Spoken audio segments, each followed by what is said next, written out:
Okay, in terms of the stuff, deadlines remain unchanged.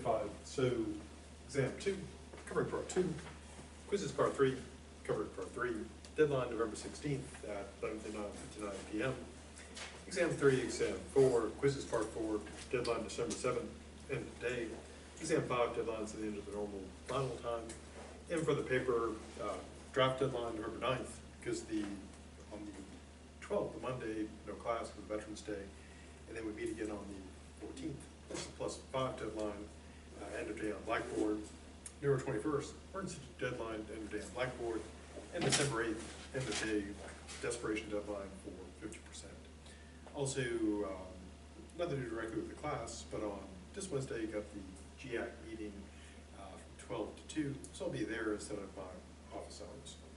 Before pressing on to more John Locke, so more new stuff about old stuff, anything about any previous stuff or stuff to be or stuff that needs more stuff.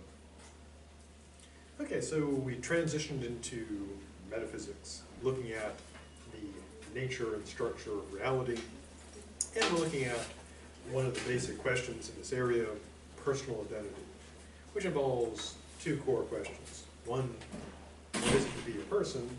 And two, what is it to be the same person across time, perhaps even beyond the wall of death?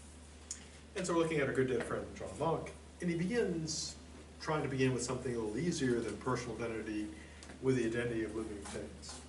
And he considers, kind of a obvious approach, same material stuff, same living thing, like same matter, same tree, same matter, same animal.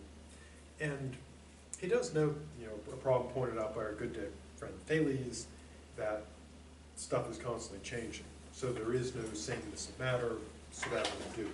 So we want to keep like same tree, same squirrel, same albatross, or whatever. Then it can't be sameness of matter. So what he goes with is same life, organizing that matter. Now, of course, that then leads to the obvious question, what is to have the same life? But as we saw when we talked about the methodology of metaphysics, you got to take something as permanent. Now he then moves on to what is it to be the same man, or to avoid being sexist, same woman. Now, at this point, one might say, why say identity of man or woman? Why not just say person? Well, the distinction here is important for Locke because he doesn't think that same man or woman means the same thing as same person. So the reason why he doesn't use same person here, because he thinks that those things are not the same. Now again, in everyday informal life, we often mean like same man or woman and same person, same human and same person. But Locke is trying to be careful about this, and he thinks there's a difference between being the same human and being the same person. They're not identical. Although in the normal course of events, you don't find them split apart. As we'll see, he thinks they could be split apart. So what is this identity of sameness of human? Well, Locke thinks, or thought, because he's super dead, that being the same human is a matter of biology and being alive. And so being the same human is basically being the same animal. It's biological identity. So just like with other animals, being the same human means having an organized living body with matter going through it and having the same life.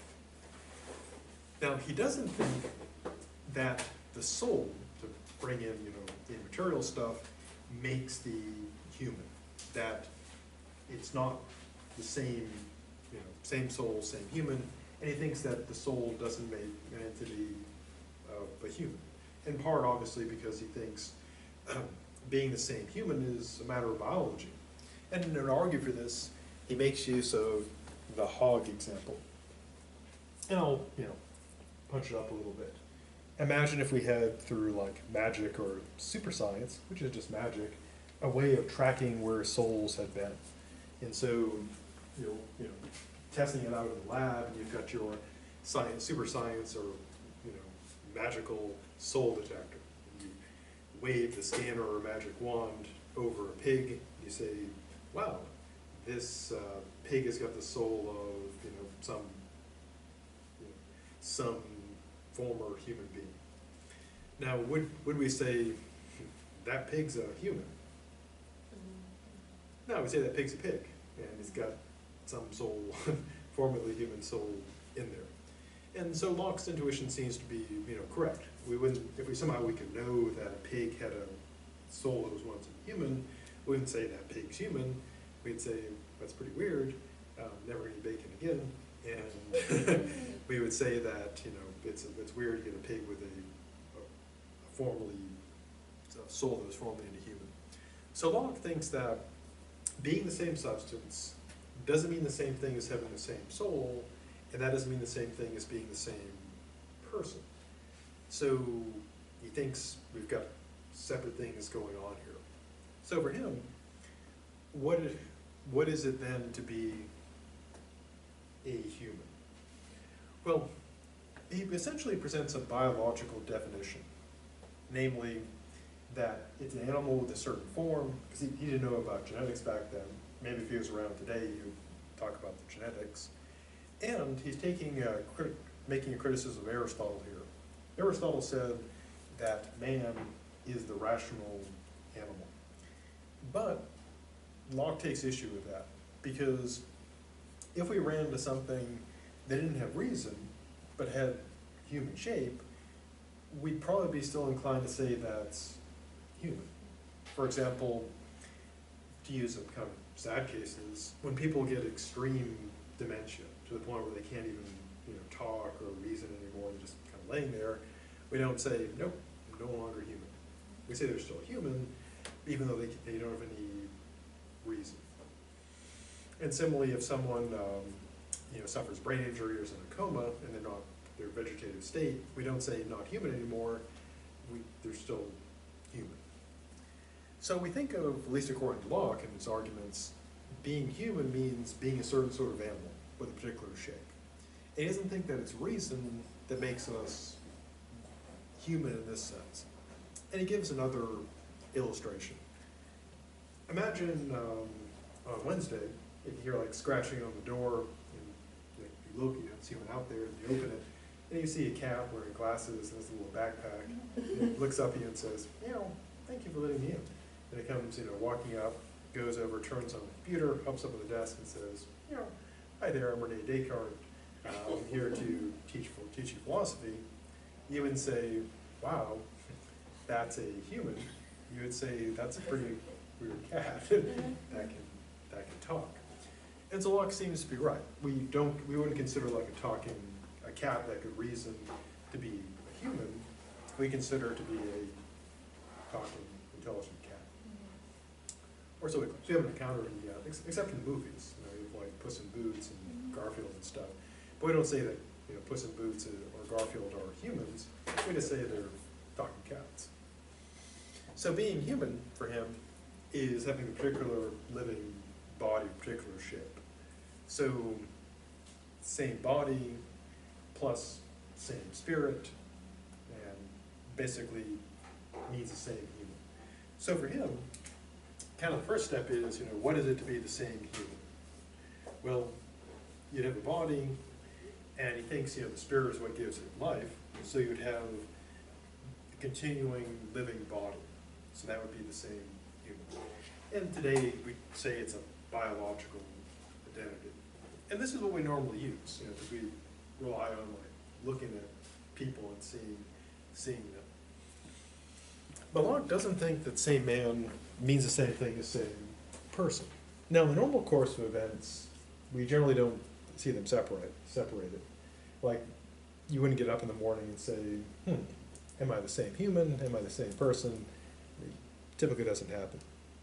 But he considers there could be cases like that. So if being the same human is not the same thing as being the same person, and being human is not the same thing as being person, what is it to be a person, and then what is it to be the same person? Well, his answer is this. He lays out the following requirements to be a person. First, got to be a thinking, intelligent being, got to have reason and reflection, and can consider itself as itself the same thinking thing in different times and places. So basically, got to be thinking. It also, we often might think that thinking is the same thing as reason and reflection, but we could say something maybe could think, but not really have reflection, not be self-aware.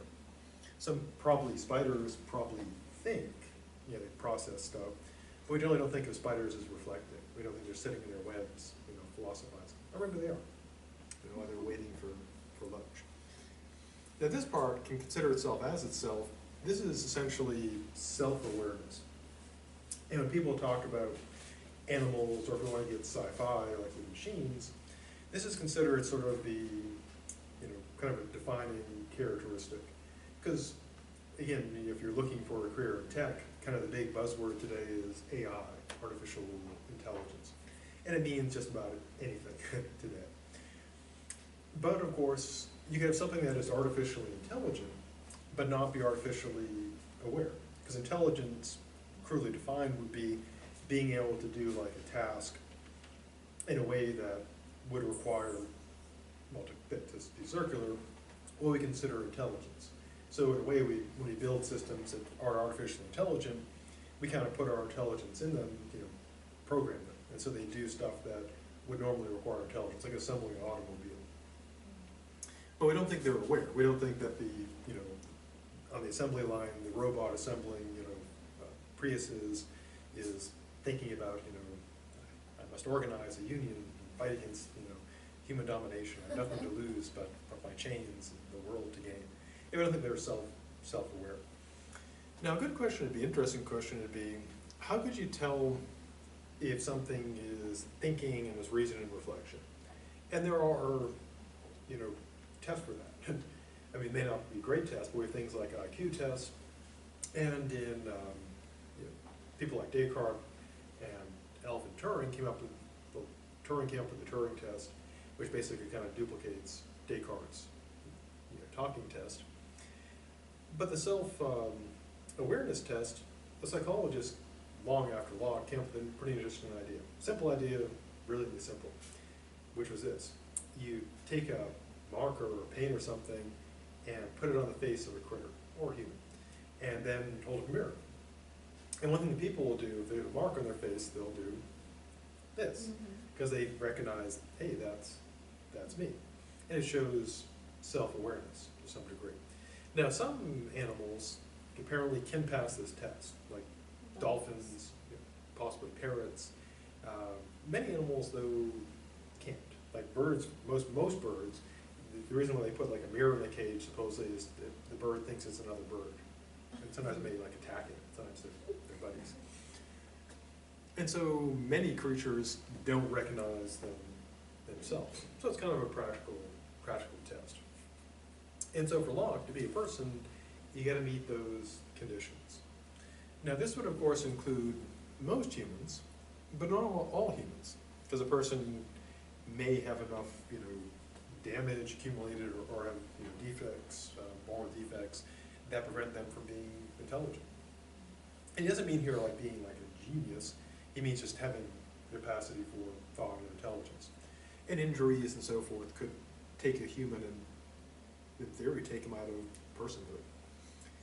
Now Locke would also, given his definition, a zygote wouldn't be a person, and even well-developed fetus might not be, because we don't know if they meet that requirement.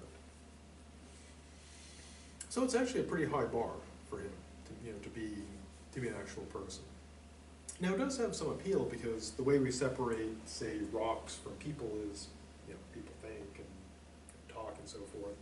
And there's always been kind of a challenge between, we want to have a standard for people that keeps out animals.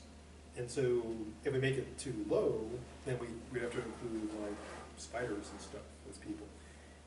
But if we make it too high, then we might exclude other humans. And so it's kind of a balance. What some people do is just they go totally speciesist and say if you're human, you're a person, you're human, but that's speciesism. So then, how do we do all this stuff? Well, for Locke, the key to any question about, almost any question about Locke is this. It's about personal identity with Locke. The answer is pretty much consciousness. So, whatever you're thinking, you're conscious, kind of by definition. And he claims this is what makes each person the person they are and distinguishes them from other things. So personal identity is supposed to do two things. One, makes you you. That's the part of the identity part. And the other part is, it's what makes you not other stuff. So part of being you means being you, but also not being other things. So being you means you're the only you, there's nothing else that's you. And so for Locke, that's what does it. So personal identity is that same consciousness. You are your consciousness is you, and however far that goes, back into the past or ahead into the future, that's as far as a person goes. So again, for Locke, the key to going through any questions about Locke or personal identity, you are your consciousness. That's it. Now, why would Locke think that? Well, he was an empiricist, and he's super dead, but probably his reasoning was this. Take, identity across time. Before they had, cameras and videos and stuff, how would you believe or know that you had done something or you'd been somewhere? Yeah, you just go by your memory. Hey, did you ever go? Were you the person there? Well, yes, I was. Nowadays, of course, we can check with videos and so forth. But back when Locke was locking, none of that stuff. It was just painted and drawn. And so it does make sense. I want to check, was that me? Was I there? If I remember it, conscious of it, probably was. Now he does worry, of course, about the problem of people forgetting, which will, as we'll see, haunt him. Now, he doesn't, unlike Descartes, take the person to be the same substance, because he thinks, contrary to Descartes, being the same substance is not the same thing as being the same person. So you could have, as we'll see, same substance, different person. So Locke ends up with kind of a complicated scenario, and we can draw it out badly. So in terms of it goes to making up the same human, you would have a body that's alive. And I'll signify that by not crossing out the eyes. So the same living creature across time. So I would be the same human across time if I'm the same living creature. And today Locke could probably say you could do like a genetic test or something to confirm like genetic identity. Then a clones would be a problem. Now he also thinks that there's a spirit or soul in there as well. And I'll draw it that way because I have no idea how to draw it. But that soul or spirit is still not the person. Maybe it's what brings life to the body, but it's not the same person. What is the person, though, is the consciousness. And again, I don't know how to draw that, so I'll just draw a little dot there. Stand up for the weird looking three-eyed thing. And so somehow in your consciousness, or in your soul, is your consciousness. So the whole entity, like each one of us, would be like the same human, that'd be the body, life. Then there'd be the sameness of soul, and then what makes the person would be the same consciousness. And for Locke, kind of roughly put, that would be your memory. So same memory, same person. So why does Locke not think that you are your substance? Because someone like Descartes would say you are your soul, and if you forget stuff, that's still you. So wherever your soul goes, there you go. Which is kind of a standard, standard view. I am my soul, wherever my soul goes, that's where I go, even if I forget stuff. But Locke uses an analogy. And he says, well, everyone's heard the expression that clothes make a person, but that's not really true because if you change your clothing, are you now a new person? No, you're same person yeah, gets new clothes, or different clothes. And he says, likewise, you could, somehow the consciousness could shed its substance, its soul, but it would still be the same person, even with a different soul, or so he claims. Now, of course, you could, like with any analogy, there's a question of those, three key questions. Do they have enough in common? Are these similarities relevant? And are there dissimilarities that break it? And of course, we could see how, yeah, clothing could be like the soul, but then you might also argue, well, kind of not, because true, you can take off your clothing because you got something else underneath it, then the question would be, what's underneath your soul? If you took off your soul, what would be left? And Locke, of course, would say consciousness, but then there's a question of what is that? Is that like a separate thing?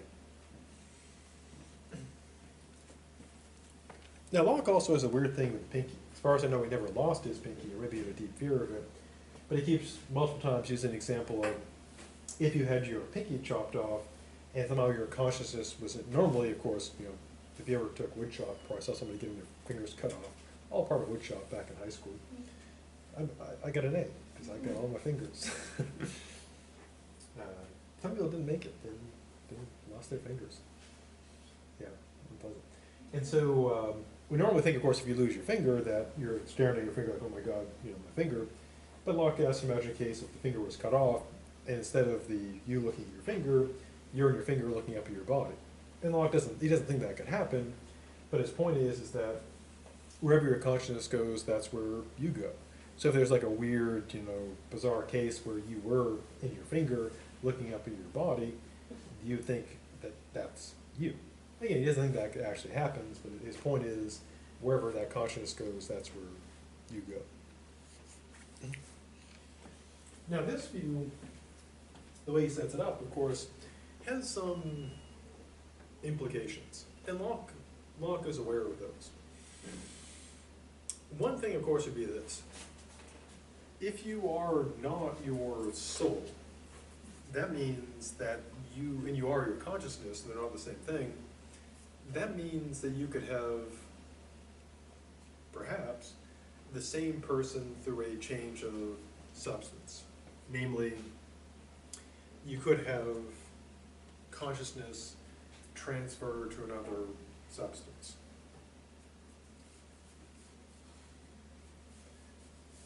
Now, Locke doesn't go into super detail about this, but you could have a scenario where consciousness is, all the memories are copied. Now we could either do this like magic, or we could do it with like weird science. And we can go with weird science.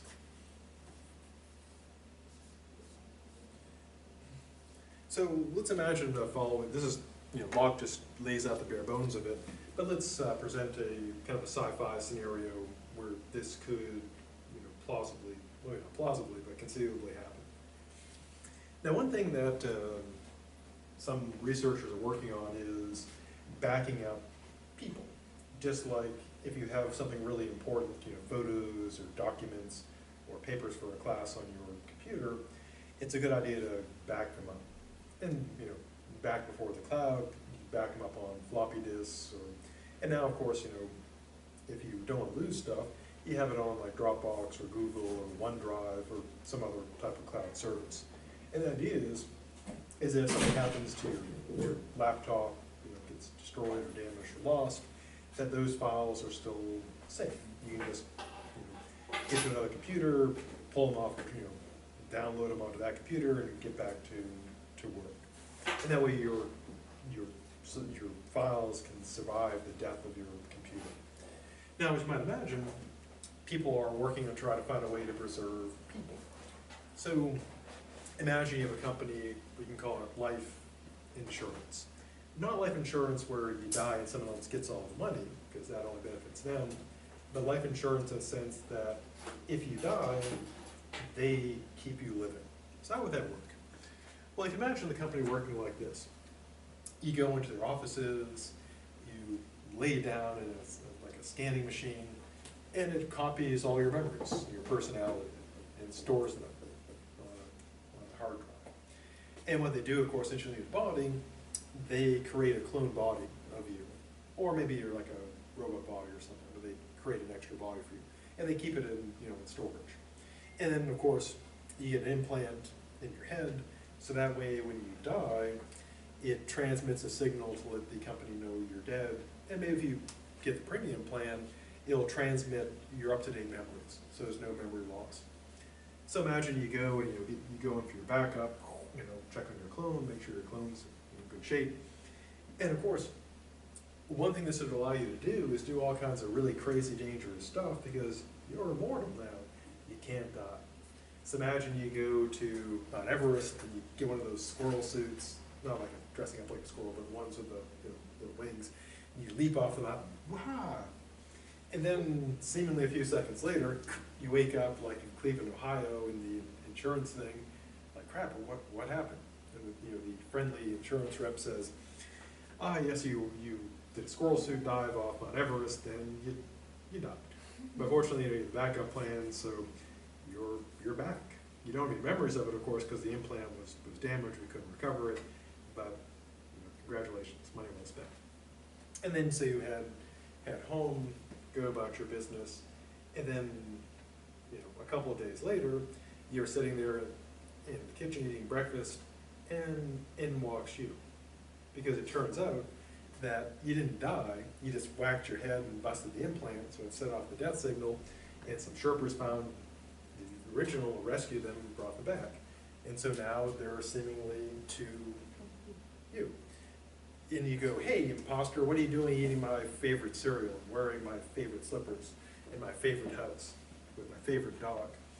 And the person says, what are you doing here, stranger in my house? And whatever question you ask them, what's your favorite color? And they know, and they ask you a question. What's the strategy you always use to win a Monopoly? And you're like, oh, how do you know that? Because they know everything, because they have all your memories. Now, in Locke's view, this would be, since you have the same memories, that would be you. Both would be you. Now, Locke was aware of this, namely that you could have, if memory is you, and memory can be copied, then there could be like two you. Now there'd be like two different people, because you'd start having different memories. Like the you that made it back from Mount Everest would have all the memories that this you didn't have, but up until that point, you would be the same person. But now there'd be two of you, which would be kind of a problem. And of course, the only limit on how many yous there could be would be like your bank account, because they could just keep cloning yous, which could be handy. You could be like, okay, you won, me one, you get Monday. Me two, you get Tuesday. When have seven me's for the week. Rotate out of the work schedule. Now Locke realizes this would be a problem. So how does he solve it? Well, his solution can be seen as perhaps kind of a cheat, because he doesn't come up with an argument as to why this couldn't be you or there's something else to it. What he basically does is he cheats with God. He says that this does not happen is best explained by God's goodness, that God simply wouldn't allow it to happen, which is really not a great answer. Now, if you may wonder, like, why would God, intervene here? Well, Locke's view is that, as we'll see in a bit, that on Judgment Day, people get rewarded or punished based on what they did, and who they are. So if memories can be copied like this, then that could mean that you could have you could have a weird case like this. They take one person who is a good person and copy their memories into a bad person, erasing their bad memories, and this person then goes to heaven based on what the good person did. And there's a movie that actually kind of has a plot like that called Angel Heart. Spoiler, I guess. It's an old movie, so it's been around a long time. And the idea is basically someone who's trying to deceive the devil, kind of using this technique to erase their memories and have somebody else's memories and avoid damnation. And so the person who wrote it probably read John Locke. And Locke's solution is God wouldn't allow that because then people could do all kinds of sketchy stuff. But again, not a particularly satisfying answer because it's basically, yeah, this could totally happen on my theory, but yeah, there'd be all kind of problems, so God steps in to solve that problem. Now, it does present kind of an interesting way to see if Locke is right, because if we're never able to copy, consciousness, if weird, miraculous things start happening, then we might think, well, I guess Locke was right. God really doesn't want to screw around with this stuff. Now, but if we can do this, a good question would be, not one we must answer now, but in the future, would be, is that really you? Again, for real, scientists and researchers are working on ways to back up people's memories. And they're... I was about to say, wouldn't it not be you because it's a different substance? Yeah. Yeah, my own view, which could be totally wrong, is if there can be copies of me roaming around, they're not me. Because by definition, what makes you you it shouldn't be copyable, because it's supposed to make you and not anything else. And if it can be duplicated, that's not me. So that someday in the future, there could be something walking around thinking it's me, with memories that were mine. Well, that doesn't mean that I survived. And it's something that, again, it's not really yet, but scientists are working hard to make it so. And so it would be a good investment if it really was you. Otherwise, you're just paying to have some sort of duplicate walk around pretending to be you. Somebody, wearing your skin, wearing your memories, pretending to be you, which would be horrible to them if they're not you, and also pretty weird for you, because you'd be dead. Yeah, my own view, which is totally incorrect, would be, even if scientists do that, they probably shouldn't be doing that. In any case, it wouldn't be me. And just having something walking around thinking it's me seems awful. But maybe the world needs me forever, so maybe it's my responsibility to ensure that the world always has me. But then saying could be for everybody. Does the world need the same people forever? Now, the second thing he considers is this. What about this scenario? Could you have, instead of just one person, multiple substances, memory transfer, could you have two distinct people with the same substance? In other words, you have like memory erasure and then new memories forming. So in this scenario, you would have the original consciousness here, and then somehow that consciousness gets deleted, and then you get a new one in that substance. And so Locke's question is, would that be two people or one? And his answer is, of course, two. Because the person is not the body, not the soul, but the consciousness. Now Locke's motivation here is, of course, the pre-existence of the soul, reincarnation. Now, even Locke was, was a Christian, he was well aware that people believed in reincarnation. In fact, apparently the mayor of Queensborough at this time believed, or claimed to believe, that he was Socrates reincarnated. Now Locke does consider the possibility that the soul could pre-exist, that if there's reincarnation that occurs, that the same soul could, be recycled. And just like, just like with you have a flash drive, you can erase everything, reformat it, and then put it in a new, put new files on it. And so what he's kind of envisioning is essentially reformatting the soul. And he thinks that if that's done, then it wouldn't be the same person.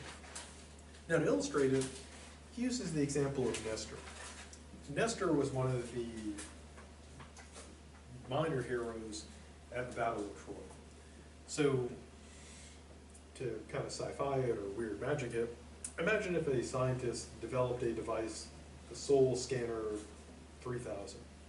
And you'd go in and they'd scan you, and then it would scan back through history and give you a list of all the people, all the previous people who had that same soul somehow. through super science or magic. And suppose that, on your list, you have Nestor. There you were, there was Nestor at the Battle of Troy, stabbing some people, and that was your soul was back, that soul was back there, the same one you've got. Now, Locke says, if you have no memory of that, if you go, I don't remember being at Troy, stabbing people, I don't remember that at all. Locke says, you wouldn't be Nestor. Now, if you did remember, if you're like, oh yeah, I was there, doing all the stabbings, definitely me. Now, to argue for this, he uses an analogy, not surprisingly. Now, let's change our weird science scenario a bit. Suppose instead of having like a soul scanner that tracks your soul back in time, gives you a list of all the, all the folks who you share a soul with, this machine takes all the atoms in your body and scans them back and gives a list of all the humans who had those molecules as part of their body. And you could set like a certain percentage, because if you set it like a single molecule, then you lots and lots. And so imagine you, out of curiosity, you set it at 100%. I want to know who had exactly all these molecules at one time. And the machine scans it back and says, Nestor, all the molecules you have now, those were all in Nestor at that time. Ooh, what an amazing coincidence. Would you say, I'm Nestor? No. I mean, it's kind of like, suppose you find out like the house you bought once belonged to Al Capone. Would you say, ooh, I'm Al Capone? No, you just say, I've got his house. Or if he left any hidden money in it. So, if having the same molecule as someone else doesn't make you that person, Locke reasons just happening to have the same soul doesn't make you the same person. Now again, if you believe that the soul is the person, then you'd say, Locke, you're totally wrong. Even though I don't remember being Nestor, I'm my soul, Nestor is in the same soul as me, I'm Nestor. But again, for Locke, it's the consciousness. And his motivation for this, again, is empiricism. Because the way you know who you are is your memory. So if you go, don't remember being Nestor, Locke thinks, hey, you're not Nestor. Or so he claims. So why the concern? Why does he care about personal identity? And more broadly, why should anybody care about personal identity? Well, his overall motivation is justice. And one part of it is divine justice. Now Locke, devout Christian, he believed on Judgment Day there would be resurrection of the dead, not like creepy, Walking Dead, Day of the Dead, Dawn of the Dead, or zombies cruising around, but people brought back to life. So non-creepy, back from the dead. Now, of course, Locke was well aware on Judgment Day there'd be a problem. Namely, everybody can't have their original bodies back because the stuff that made up the original bodies is scattered everywhere, probably in other people too. So this is kind of yucky, but right now there's molecules and stuff in your body that was once part of other people, even if you're not a cannibal. Because just by pure chance, molecules that make people up, they get distributed around the ecosystem and eventually make it back into other people. And so we can't all get our original bodies back because all that recycling. And so Locke's problem is, like on Judgment Day, when everybody's brought back, how is it the same person? Because when God goes, and everybody is raised from the dead, the whole point of Judgment Day is what? Right in the name. Yeah, judgment. The bad people go into hell, and the good people go up to heaven. And so, in order for that to be just, it's got to be the people who did the bad stuff going to hell, the good people who did the good stuff going to heaven. It can't just be people who look like us. So if there's someone who just happens to look like Hitler, he doesn't deserve hell just because he looks like Hitler. And someone who looks like a really nice person doesn't deserve heaven just because they look like a really nice person. It has to be those people. So Hitler has to get hell because he is Hitler. And like Mother Teresa has to get heaven because she's Mother Teresa. And so it has to be the same person. And Locke thinks the way this is done is by consciousness.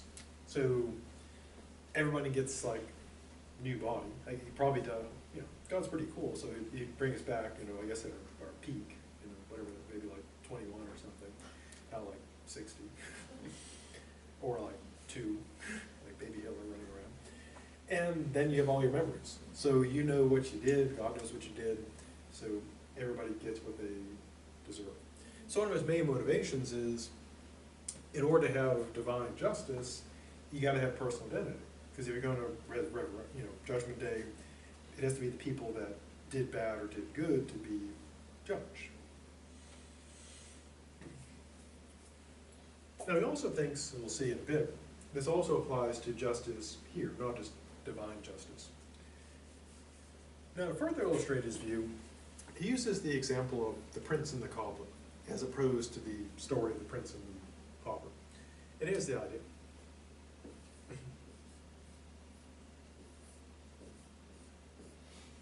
So you get a prince, you get a cobbler, and badly drawn shoe.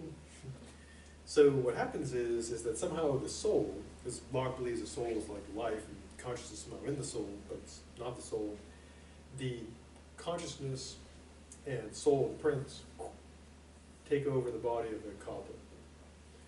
So this would be the prince's soul and the prince's consciousness. Now, Locke says, the whole point of this is to illustrate this view, that looking at this entity, as far as everyone else would think, this would still be the cobbler, because for Locke it'd be the same human, because it's the same living body. And so everyone would say, yeah, that's the cobbler. You know, it'd be kind of like, what he's kind of imagined is the movie Freaky Friday, which has been remade 172,000 times. And what happens is, it's like, well, there's several movies like that where people swap, they swap bodies. And that's basically what he's imagining. And of course, when comedy is, the hilarity ensues because everyone thinks that the person is that body, that, the daughter is the mother, the mother is the daughter, and that's where all the humor comes in. And so Locke's, he's right. He's anticipating, I guess whoever wrote Freaky Friday read John Locke and said, hey, that'd make a great movie. Let's just keep remaking that thing. Now for Locke though, this would be the same person as the prince. And of course, this could be tested empirically, because if you ask, this entity, can you repair shoes? The prince would say, no, peasant, I cannot repair shoes, for I am the prince. And so as far as the prince is concerned, the prince is still the prince. And as far as God is concerned, that would still be the prince. So wherever the consciousness goes, Locke's point is that's where the person goes. And again, in a way it makes sense, because when you wake up in the morning, do you have to go in the mirror and see if you're still you? No, you wake up and you're like, still me. I mean, it'd be weird if you woke up and you had like a different body, but you wouldn't think, oh, I'm a different person. You'd think, somehow I got a new body. I don't remember ordering one for Amazon, how this happened.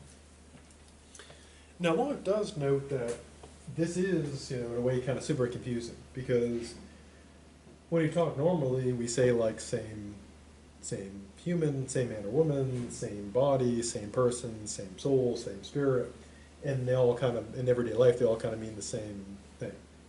But Locke says, and he's in a way kind of anticipating the future of philosophy, where it becomes about language and definitions, but he says, yeah, we could use all these sounds and words kind of any way we want to, but in order to have a sensible conversation, we have to be clear about our definitions. So what he acknowledges is, yeah, when we're talking to sort of everyday, fast and loose, we use these interchangeably. Same person, same soul, same body, same man, same woman. But when we're being philosophical, we need to be careful that same human doesn't mean same person. Same soul doesn't mean same person. Or so he claims. And again, just because he was Locke and smart and now he's dead, he could be wrong about all this stuff. Again, there are other people who think same person is same soul or same body. So why think that you are your consciousness? Well, part of the reasoning, again, is kind of a practical thing. You know, before the advent of movies and pictures and photographs and stuff, how would you, if someone said, was that you would check your memory. Your memory's like, yeah, that was me. Or, no, I don't remember that. Also for Locke, he takes a very, in a way, practical approach to many philosophical problems. For example, the problem of skepticism, we didn't read this, but a solution is, yeah, you can't be sure. But if you have any doubts, if you have really serious doubts, you could try sticking your head in the fire. And that would cure them pretty quick, because no one is so skeptical they'd say, yes, I don't know if the fire is real, so I'm going to stick my head in it. And so Locke's view is, you can't know for sure if stuff is real, but you know the important stuff, like fire hurts. So even if fire isn't real, it still hurts, so you know to stay out of the fire. And it takes a similar view to personal identity. Namely, our concern is, when we wake up, we don't think, gosh, do I have the same immaterial substance or not? You go and check in the mirror and you can't tell. Oh man, maybe I've got a new soul. Maybe someone swapped it out when I wasn't looking. Of course, you can never tell. Locke says what we're worried about is our pleasure and pain, our happiness and misery. We don't ask, am I the same immaterial substance? We're concerned for ourselves. Was it me? Will it be me? As opposed to, do I have the same soul? Well, will that be the same soul in the future? And so Locke takes a very pragmatic approach. Identity depends on, or focuses on, is it me that did it? Will it be me in the future? Crudely put, what's in it for me? Because will it be me? And again, I'm not sure about his little finger obsession. Maybe he had a weird dream or something. But again, he brings up the little finger again. So if your consciousness was in your little finger, that would be you. He doesn't believe that's what happens, I hope, but he does that to illustrate his view.